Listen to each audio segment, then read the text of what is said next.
Akkam jirtan dhaggeeffattootaa fi hordoftoota keenya kanneen guutuu addunyaa irratti argamtan nageenyi keenya kan jaalalaa fi kabajaa gaaraaf laggeen qaxxaamuree isin haa qaqqabu. Hojeen irraa oduu guyyaa irraaf jenne isinitti himna. Oduu keenya irraa waliin aan Imaamuddin Ibraahimii haga xumura sagantaa keenyaatti nurraan fagaatinaan afeerraa keenyam.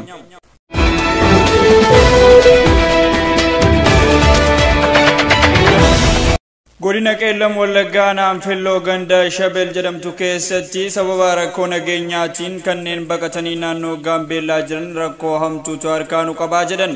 Sanbata darbee jechuun waxabajjii 13 bara 2020 sababa walitti bu'iinsa uumameen lubbuun namoota 5 galaafatameen gara naannoo Gaambeellaatti godaananii akka turan kan dubbatan jiraattonni ganda Shabel amma humnaan nu deebisanii nu dararaa jiru jedhan. Sanbata ganama sa'aatii tokko irratti waraanni mootummaa kaampii Shabel keessa jiru wayita dhukaasaa banuu namu karaa facee yeruma san baqachuu jalqabne jedhan. Waraanni mootummaa waraana adda bilisummaa Oromootu as jira jedhee dhukaasaa kan bane ta'us namoonni kun dubbataniiti jiru. Dhukaasa sana baqannee bosona keessa teenye wayita odeeffannuu namni 5 dhageenye jedhan. Sanarratti immoo kun isiniifis hin hafu jechuudhaan loltoonni mootummaa nutti dhaadataa turanii jedhan. Kanneen du'an reeffa isaanii kan dhoowwataman ta'uu eeruun kanuma sodaannee miilaan gara Gaambeellaatti baqannee jedhu jiraattonni. Qaamni waraana bilisummaa Oromooti ofiin jedhu naannoo san keessa akka socho'u kan dhugaa bahan namni kun garuu yeroo qaamni lamaan walitti dhukaasuu hin argine jedhan. Wayita dhukaasni banamuu kan ajjeefame namoota nagaa ta'uu ibsan. Shanee argitee jirta shanee gargaartee jirta jedhanii namoota gaafatanii tarkaanfii namarratti fudhatu waan ta'eef waan garaa isaanii barbaadan irratti raawwatu malee waan yakka raawwanneef miti jedhan. BBC'n afaan Oromoo namoota dubbifneerra jechuun akka ibsetti sa'aatii 7 miilaan erga deemne booda Gaambeellaa geenye jedhan. Namoonni kaanis deemaa bulee borumtaa as ga'e kan jedhan. Uummanni Oromoo Gaambeellaa jiranii fi mootummaan naannichaas deeggarsa isaaniif godhu ibsan. Mootummaan ganda duwwaa 3 nu qubachiisee eegumsa nuuf gochaa ture. Dargaggoonni Oromoo achi jiranis daabboo fi shaayii nuuf dhiyeessaa turanii jedhu. Dhaabbanni fannoo diimaa akka nu gargaaruufis haala nuuf mijeessanii jedhan. Sanbata darbee ammoo qaamoleen mootummaa fedhii keenya malee nu fe'anii gara Shebeleetti nu deebisan. Wayita nu mariisisan waraanni mootummaa akka nu buqqisee fi akka nama keenya ajjeese akka nu doorsisu itti himneerra jedhan. Kana hunda osoo dhaga'anii konkolaataa jaatti nu fe'anii namoota 120 ta'u qe'eetti nu deebisanii jedhu. Kanneen didanii hafanis jiru wayita deebinu qe'een keenya barbadaa'eera qabeenyi keenya tokko hin jiru jechuun komii qaban kaasaniiti jiru. Qaamoleen mootummaa waraanni hin jiru jedhanii nu deebisan kunneen amma garuu waraanni guuteeti jira. Uummanni ammas sodaa keessa jiraachuu eeraniitu jiru. Oduma wal qabateen guyyaa kaleessaa waxabajjii 23 godina Wallagga Lixaa Ona Gullisuu ganda Saankii Daaddoo iddoo jedhamtutti hidhattoonni mootummaa mana jiraataa gandichaa obbo Yohaannis Hirphaasaa jedhamuun ilma keetu shaneedha jechuun mana isaa fi qabeenya isaa birrii 7,000tti tilmaamu waliin barbadeessan. Dabalataanis asheeta boqqolloo oorruu keessa jiru jalaa barbadeessuun beekame. Obbo Yohaannis Hirphaasaa yeroo ammaa kana ala bulaa akka jiranii fi ammallee qaamni manaaf qabeenya isaanii barbadeesse kun doorsisaa jiraachuu odeeffannoon arganne ni mul'isa.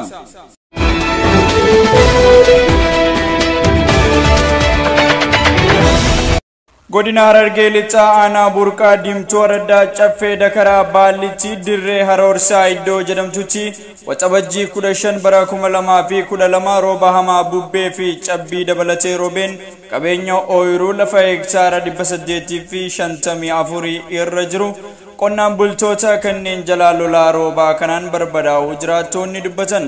Bal'ina gabaasa kanaa Muhammad Aliyyi akka itti aanutti dhiyeessa.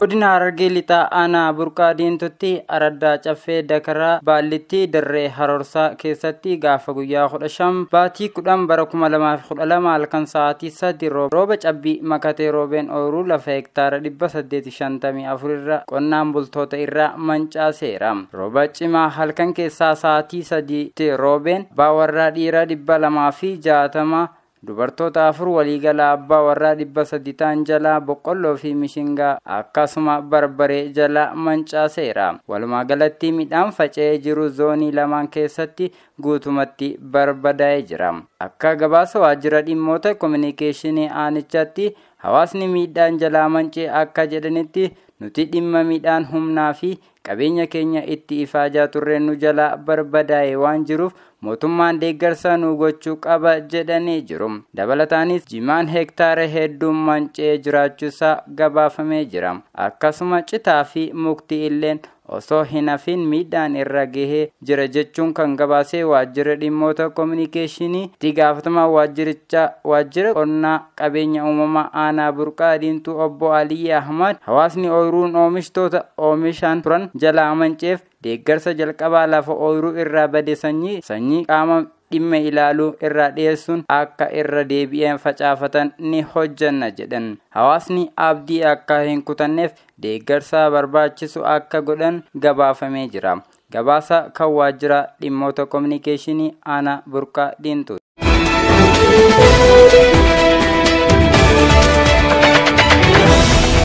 Manni marii ministeerota raawwii hojii bara baajataa 2020 gamaggamamaa jiraachuun ibsame. Manni marichaa karoora hojii gurguddaa bara baajatichaa gamaggamuun hanqinoota turan maqsuudhaan ciminoota jiran ammoo galtee bara itti aanu taasisuuf gamaggamicha eegaluu isaa waajjira muummee ministeeraatti itti gaafatamaan seektara IT Pireesii obbo Nigisuu Xilahun ibsaniiti jiru.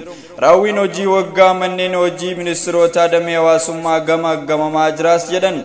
Muummeen ministeeraa Dr. Abiy Ahmed fuula Feesbuukii isaaniin akka ibsanitti kaleessa raawwiin hojii manneen hojii ministeerota damee diinagdee irratti hojjetanii gamaggamamuus himaniiti jiru.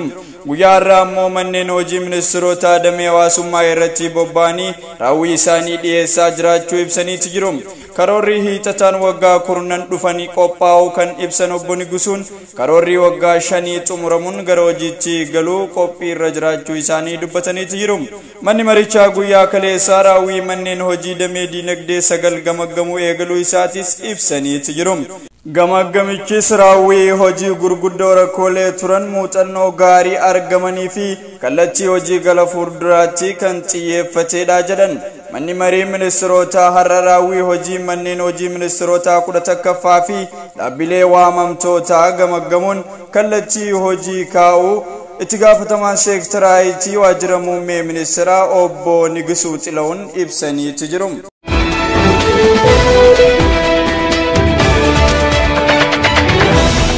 Pirezidaantiin Kooriyaa Kaabaa Kim Jong-un tarkaanfii waraanaa Kooriyaa Kibbaa irratti fudhachuuf jedhan haqaniiti jiru. Kooriyaan Kaabaa tarkaanfii waraanaa ollaa ishee Kooriyaa Kibbaa irratti fudhachuuf turte haquu beeksifteeti jirti. Komishiniin wirtuu waraanaa paartii biyya bulchuu viidiyoo konferensiin marii erga taasisee booda Pyongyang tarkaanfii waraanaa fudhachuuf yaadde haquu beeksifteerti. Yeroo dhiyoos daangaa biyyoota lameen irratti barreeffamoonni qabiyyee farra Kooriyaa Kaabaa qabu bal'inaan tamsa'aa tureera jedhan.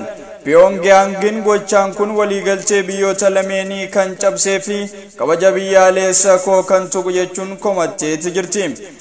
Kooriyaa Kibbaaf deebii laachuuf ergaa qabiyyee farra Kooriyaa Kibbaa qabatee dabarsuuf sagalee guddiftuuwwan naannoo daangaa irratti qopheessaa turteeti jirti. Sababa kanaan biyyoonni lamaan walitti bu'iinsa cimaa keessa galanii turuutu ibsame. Dabalataan Pyongyangin tarkaanfii waraana Kooriyaa Kibbaa irratti fudhachuuf karoora qopheessaa akka turte ragaaleen ni mul'isu.